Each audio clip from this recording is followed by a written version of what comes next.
Welcome everyone to basically the announcement of Tesla Energy. All right. So what I'm going to talk about tonight is about a fundamental transformation of how the world works, about how energy is delivered across the Earth. This is how it is today. It's pretty bad. So that sucks, exactly. I just want to be clear because sometimes some people are like confused about it. This is real, okay? This is actually how most power in the world is generated with fossil fuels. And if you look at the curve, that's a famous curve, the Keeling curve, which shows the growth in CO2 concentration in the atmosphere. And every year it ratchets up. It gets higher and higher. And if we do nothing, that's where it's headed, to levels that we don't even see in the fossil record. So this is. Well, I think we collectively should do something about this, and not try to win the Darwin Award. For us and a lot of other creatures too. So the way the grid works today is you've got coal, you've got natural gas, nuclear, hydro, and then wind and solar, but not enough wind and solar, obviously. So that's sort of the grid typically in most countries. And then you'll know something, which is that there's quite a big difference in peak to trough usage. So the peak usage is typically at least twice the trough usage. So please bear that in mind. I'm going to reference that again later in the presentation. That's an important point. So what we're here to talk about is the solution. I actually think it's really a fairly obvious solution, but it's something that we need to do. And the solution is in two parts. Part one, the sun. we have this handy fusion reactor in the sky called the sun. Okay?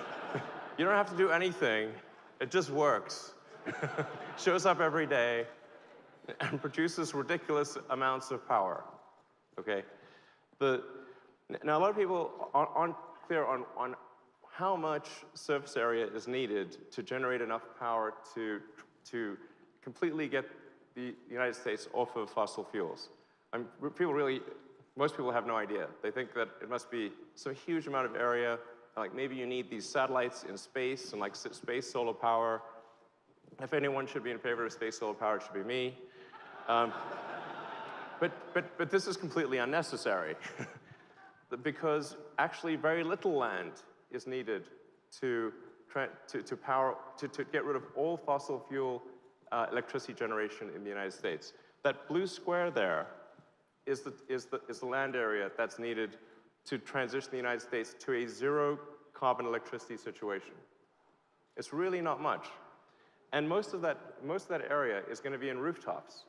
So you won't need to disturb land, you won't need to find new areas. It's mostly just going to be on the roofs of existing homes and buildings.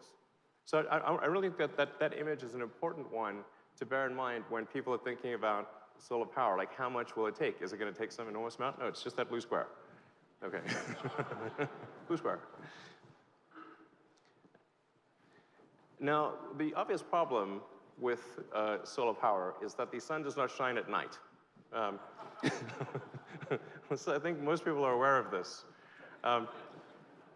So this problem needs to be solved. We need to store the energy that is generated during the day so that you can use it at night. And also, even during the day, the energy generation varies. There's a lot more energy generated in the middle of the day than at dawn or dusk. So it's very important to smooth out that energy generation and retain enough so that you can use it at night. So now, what you may not have noticed in that earlier slide where I showed the blue square was that there was one red pixel. Okay, in the blue square was a red pixel. Now it's zoomed in so you can see that red pixel. That is the size of the batteries needed to transition all of the United States to being solar with batteries. Okay, it is a very tiny amount. Okay. 1 pixel, just remember that. 1 pixel is the size of the batteries needed to the United States to have no fossil fuel generated electricity. This is no room at all. So not a problem for solar or batteries. Now, the issue with existing batteries is that they suck, okay? They're really horrible. They look like that. They're expensive, they're unreliable, they're sort of stinky, ugly, bad in every way, very expensive. You have to get some sort of, you need to combine multiple systems. There's not one integrated place you can go and buy a battery that just works, which is what people really want to buy. So we have to come up with a solution. That's the missing piece. That's the thing that's needed to have a proper transition to a sustainable energy world. So the missing piece is what we're going to show you tonight.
All right.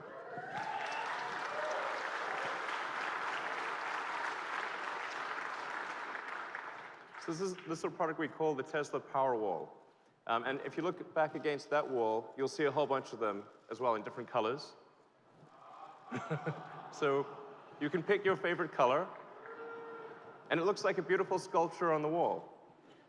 So it's very important. I mean, I want to point out a few things that are very important about this. The fact that it's wall-mounted is vital, because it means you don't need to have a battery room. Okay, you don't have to have some room filled with nasty batteries.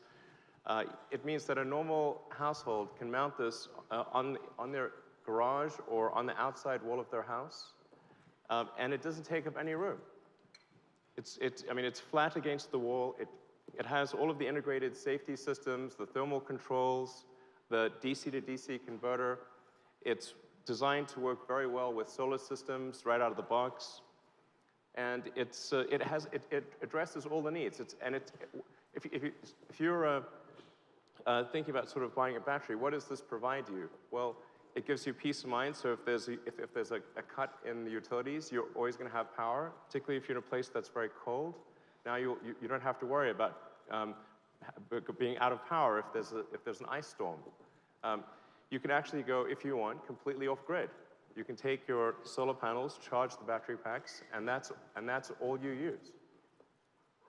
So it gives you safety, security, and it gives you a complete and affordable solution. And the cost of this is $3,500.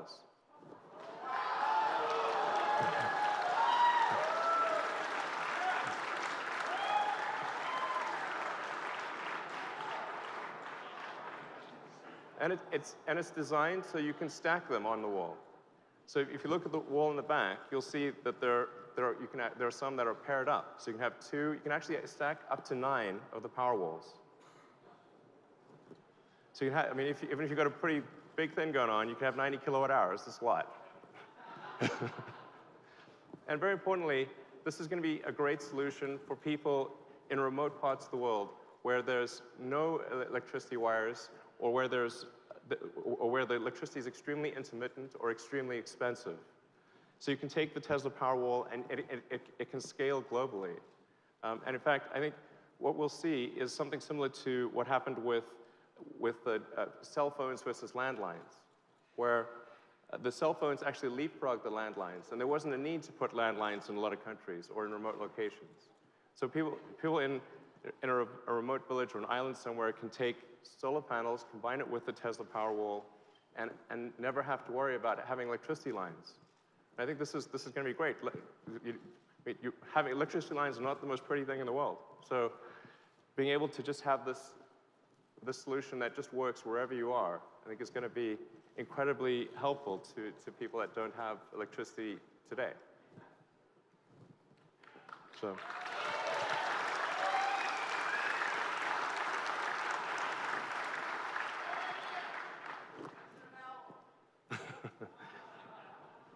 So you can order the Powerwall right now on the Tesla website. Actually, go to teslaenergy.com and you can order the Powerwall right now. And we're going to start shipping in approximately 3 or 4 months. And initially, the ramp will be slow because these packs will be made in our Fremont factory. And then next year, the ramp will go much, much higher as we transition to the Gigafactory in Nevada.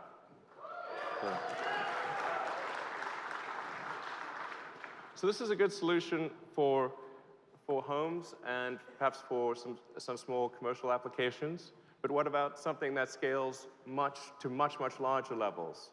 So for that, we have something else. So we have the Power Pack.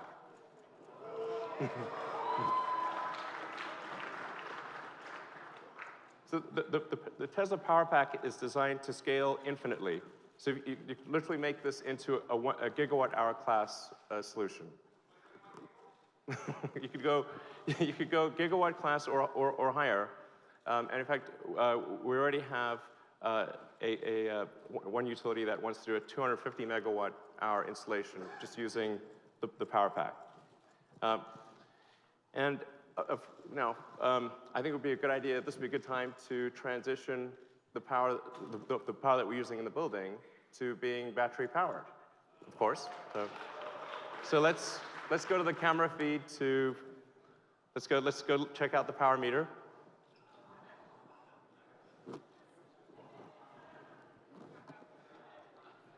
Oh wow, the grid, it's actually 0. This entire night has been powered by batteries.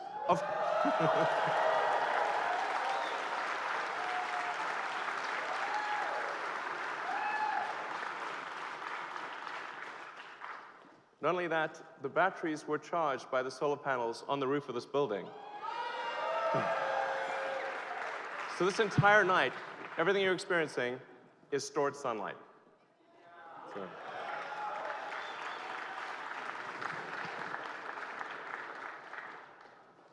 So when I say scalable, I really mean scalable. We can do gigawatt-class installations with the Power Pack. The whole system is literally designed for infinite scalability.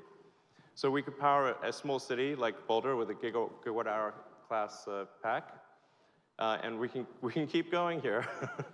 So what I want to do is explore what's really needed to transition the world to sustainable energy. Is this actually possible? Is it something that is within the ability of humanity to actually do, or is it some insurmountable, super difficult, impossible thing? It's not. So with 160 million power packs, you can transition the United States. Okay? With 900 million, you can transition the world. You can basically make all electricity generation in the world renewable, and primarily solar, which will be. So, and then going a little further, if you wanted to transition all transport and all electricity generation and all heating to renewable, you need approximately 2 billion power packs. Now that may seem like an insane number, and I'm very tempted to do the billion thing, but well, restrain my hand. But in order to, it's like 2 billion power packs. Is that a crazy number? Is that an impossible number? It is not, in fact. The number of cars and trucks that we have on the road is approximately 2 billion. And every 20 years approximately, that gets refreshed. There's 100 million new cars and trucks made every year. So the point I want to make is that this is actually within the power of humanity to do. We have done things like this before. And so it's not impossible. It is really something that we can do. In fact, it's something that obviously we're starting to do with Gigafactory 1. So, yeah. So the way we're approaching the Gigafactory is really like it's a product. So we're not really thinking of it in the traditional way that people think of as a factory, like a building with a bunch of sort of off-the-shelf equipment in it. What we're really designing in the Gigafactory is a giant machine. It's really, think of like, it's like a product of Tesla. We're making this really big product that doesn't happen to move, but it's really big. And that's what we're doing, is Gigafactory version 1. And we're building that in Nevada right now. And there will need to be many Gigafactories in the future. And with, I do want to emphasize that this is not something that we think Tesla's going to do alone. We think there's going to need to be many other companies building sort of Gigafactory class operations of their own, and we hope they do.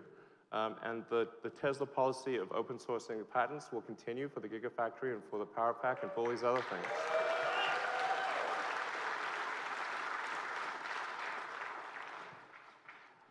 So we want to show people, most importantly, that this is possible. That if you look at that's the future we could have, where the curve slowly rolls over and goes to zero, no incremental CO2. That's the future we need to have, and that's something that and the path that I've talked about, the solar panels and the batteries, it's the only path that I know that can do this, and I think it's something that we must do, and we can do, and that we will do.